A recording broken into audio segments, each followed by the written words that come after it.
जय नागरिक भन्न चाहन्छु। आज यो देशको अवस्था तपाईँ हाम्रै अगाडि छर्लङ्ग भइसकेको छ। देशले के मागिरहेको छ?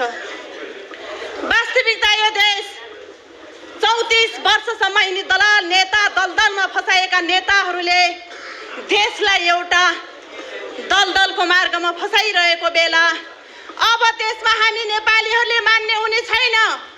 यो अवस्थालाई चिर्नको लागि नागरिक बचाउ महाअभियानको जन्म भएको थियो। सायद त 18 वर्षको परेडमा सबैले बिर्सिनु भएको थियो होला यो देशमा राजा छन् भनेर। यो देशमा राजा छन् भनेर पूर्व मेचीको पुलमा दियो र शान्तिका दूत परिवा उडाएर आदरणीय हाम्रो जना कमान्डर 15 गतेको जन कमान्डर दुर्गा प्रसाद ज्यूले नै सायद जिउ जाउनु भएको थियो होला प्रत्येक नेपालीलाई। म गर्वका साथ भन्छु म उहाँको अभियन्ता हो। यो देशमा तस्कर भ्रष्टाचारी दलालहरूले देश सकिरहेको बेला अब नेपाली बाँच्नुपर्छ, नेपालीहरू नेपालमै बस्नुपर्छ, यिनी दलीय शासनको अन्त गर्नुपर्छ भनी सडकबाट आवाज उठाइरहेका थियौँ हामीले। सायद भ्रष्ट सरकारले जहिले पनि हामीलाई भन्छ ऋण खाएर ऋण तिर्नु पर्दैन भन्ने अभियान चलाएका दुर्गा प्रसाई यो हाम्रो मान्यता थिएन। ऋण खाएर हामी ऋण तिर्थ्यौँ तर 8% मा लगेको ऋण 18% मा होइन भन्ने हाम्रो अभियान थियो। ऋण तिर्दैनौँ भन्ने हाम्रो अभियान थिएन। कसैले सामन्ती दुर्गा प्रसाई भने, कसैले अजारक दुर्गा प्रसाई भने। सायद यो देशमा दुर्गा प्रसाई एउटा जङ्गबहादुर गुरु भएको थियो। सायद कसैले धेरैले भन्नुहुन्छ होला, मिडियामा आएर बोल्नुहुन्छ होला, सडकमा आवाज उठाउने मात्र एउटा त्यस्तो व्यक्ति हो दुर्गा प्रसाई। त्यसैले प्रत्येक काम, सामाजिक काम होस्, चाहे राजनीतिक काम होस्, चाहे अन्य कुनै काम होस्, युवालाई अग्रसर बनाइन्छ। जहाँ कुनै पनि काम युवा बिना सम्भव छैन। अस्ति 15 गतेको कार्यक्रममा पनि 70% 80% युवा नै थिए जसलाई युज मात्रै गरिन्छ देशका नेताले, जसको आफ्नो स्वार्थ पुरा भइसकेपछि यो देशमा युवाको लागि कुनै विकास भएको थिएन। जब युवालाई आफ्नो स्वार्थ पुरेपछि उनको हातमा पासपोर्ट थमाएर खाडीका मुलुकमा पठाइन्छ। त्यसको अन्त्य गर्न नागरिक बचाउ महाअभियानको उदय भएको थियो। हामी युवा कसको लागि लड्ने? जहिले पनि दलालहरूको लागि लड्ने, नेता बनाइदिन लड्नुपर्ने थियो। यो हामीमा सम्भव छैन। यो देश बचाउन, राष्ट्र बचाउनलाई लड्ने युवा हो हामी। सधैँ दलको लागि लड्ने नेता होइन हामी। त्यसैले यो देशमा अब दलहरूले धेरै ज्यादती गरे। यो देशमा एउटा अभिभावक चाहिन्छ। यो देशमा अभिभावक हुन जरुरी छ। घर बिनाको, अभिभावक बिनाको जसरी घर चल्दैन, यो देशमा पनि अभिभावक बिनाको देश आज खोक्रो बनिसक्यो। त्यसको अभिभावक हुनुहुन्छ शेर्पा ज्ञानेन्द्र वीरविक्रम शाहदेव। राज संस्थाको पुनर्स्थापना गर्नुपर्छ, हिन्दू राज्य कायम गर्नुपर्छ भनेर आज सडकमा युवा छन्।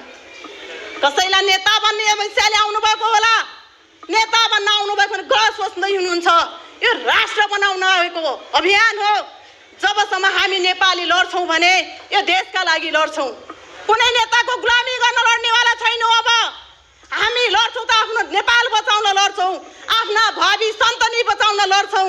हामी पूर्व नेपाली हुनबाट लड्दैछौँ अब। त्यसैले हामी त कर्णाली, म कर्णालीबाट आएको जुम्ली हो। म जुम्लाबाट आउँदै गर्दा जसले शेर्पा ज्ञानेन्द्र वीरविक्रम शाहदेवलाई भगवान मानेर हामी पुज्ने गर्छौँ। किनभने कर्णालीका जनताहरू आजसम्म पनि एक छाक राम्रोसँग खान पाएको ठाउँ छैन। त्यो ठाउँमा मोटर गाडी पुर्याउने पहिलो दाता शेर्पा ज्ञानेन्द्र नै वीरविक्रम शाहदेव हुनुहुन्थ्यो। जुन ठाउँमा पिली भन्ने स्थानमा सैनिकहरूले हातमा कुटो र कोदालो बाटो खनिरहेको बेला माओवादीका प्रचण्डले 60 जना एउटा मार्नु भएको ठाउँ थियो। त्यो दिन बिर्सेको छैन कर्णालीले। के नेताहरूमाथि दलमा भएर ठुला फुर्तीको भाषण गर्नुहुन्छ? खबरदार, अब युवा बाँचिसकेको छ। अब कर्णालीले नेतृत्व गर्छ यिनी दलहरूलाई फाल्नलाई। अब हामी डराउने छैनौँ। हामी तातो र गोली खान पनि तयार छौँ देशको लागि। यो देश युवा देशको मेरुदण्ड हो। युवा बिना कुनै कुनै विकास सम्भव छैन। जसले हरेक काममा युवालाई प्रयोग मात्र गरे, अब यो प्रयोग हुने छैन। यो देशको हरेक विकास युवाबाट मात्रै सम्भव छ भने कुनै दलबाट सम्भव छैन। अब दललाई च्यातेर नितान्त राष्ट्रिय झन्डा मुनि आएर एकबद्धता भएर अगाडि बढौँ। आज मेरो पार्टी, तेरो पार्टी, कसको पार्टी? जब देशै रहेन भने कसको लागि पार्टी भनेर तपाईँ लड्नुहुन्छ? पहिला देश त बचाउँ, कुनै पार्टीको झन्डा होइन, देशको राष्ट्रिय झन्डा बोकेर आउनुहोस्। यो पहिला नेपाल बचाउँ, हामी नेपाली भएर बाँचौँ, अनि गरौँ न राजनीतिक तपाईँको। देखेनौ हामीले 34-35 वर्षसम्म यिनको राजनीतिको दुर्दशा के देख्यौँ र के पायौँ? 18 वर्षका युवा पुग्न नपाउँदै उनको हातमा नेपाली नेताले पासपोर्ट थमाए। जो विदेशका खाडीमा बेल्चा हान्दा पसिना बगाउँदा आज तिनको रिमिटेन्स देश चलाए। अझ कतिसम्म ढुक्क भन्छौँ हामी समृद्ध नेपाल बनायौँ। कहाँ थियो समृद्ध नेपाल? यिनी दलालको अन्त्य हुने बेला भइसक्यो। यिनी दलालहरू छटपटाट भइसके। जुन उदाहरण तपाईँले देख्नु भएको त 15 गतिको मासले नै देखाइसकेको थियो।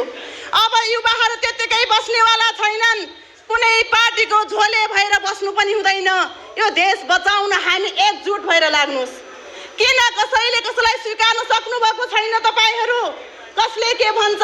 उहाँ कमल थापाले गरेको कार्यक्रम, उहाँ राजेन्द्र लिङ्गदेलले गरेको कार्यक्रम, त्यो कार्यक्रम दुर्गा बर्साईको कार्यक्रम, कुनै उसको स्वार्थको लागि नलाग्नुहोस्। एउटा राष्ट्र बनाउन अगाडि बढ्नुहोस् तपाईँहरू। आज हेर्नुहोस् त हामी के भन्छौँ? जनता सडकमा के को लागि आज 3 वर्षसम्म कराइरहेको छ। भोको पेटले न राजा मान्छ न धर्म मान्छ। पहिला यिनीका पीडितका समस्याहरू समाधान होस्। चाहे जुनसुकै प्रधानमन्त्री किन बन्नुहोस्, हामीलाई त्यो प्रधानमन्त्री मन्त्री बन्न आएका होइनौँ। जसले यो देशका नेपालीहरू मर्दैछन् तिनलाई बचाउँ, नागरिक बचाउँ, नागरिकलाई मुक्त दिउँ भन्ने अभियानमा छौँ। जुन अस्ति 15 गतेको कार्यक्रममा 14 दलहरूले एकबद्धता जनाएर गरेको कार्यक्रम थियो, जहाँ प्रशासनसँग स्वीकृति लिएको कार्यक्रममा थियो, जुन मञ्चसहित गरेको कार्यक्रममा थियो, त्यसमा नेपाल सरकारले असुर ग्यास प्रहार गरेको हाम्रो कार्यक्रम बिथोल्न खोजेको थियो। जसको हाम्रो जन कमान्डरलाई हिरासतमा राखेको छ। 14 जना एकीबद्धता जनाउने नेताहरू भाषणमा मात्रै सीमित हुनुभयो। जसलाई कहाँ जानुभयो उहाँहरू? हाम्रा अभियन्ता साथीहरू पक्रेको छ। त्यहाँको पहल कसले गरिदियो? यहाँ त सबैको मनमा के छ? नेता बन्ने सोच छ। खबरदार, त्यो सोचमा हुन्छ भने त्यो सोच निकाल्नुहोस् तपाईँहरूले। अब सबै मिलेर फुटेर होइन जुटेर अगाडि बढौँ। हामी लड्यौँ भने हाम्रो गन्तव्य के हो हामी भन्न सकिँदैन। सबै मिलेर जाउँ, हाम्रो गन्तव्य निश्चित छ। यति भन्दै तपाईँहरूको माझमा म बिदा चाहन्छु। सधैँ यो देशको लागि, यो माटोको लागि लड्ने प्रतिबद्धता जनाउँदै तपाईँहरूको माझबाट बिदा चाहन्छु। नमस्कार। जय राष्ट्रवाद, जय नागरिक।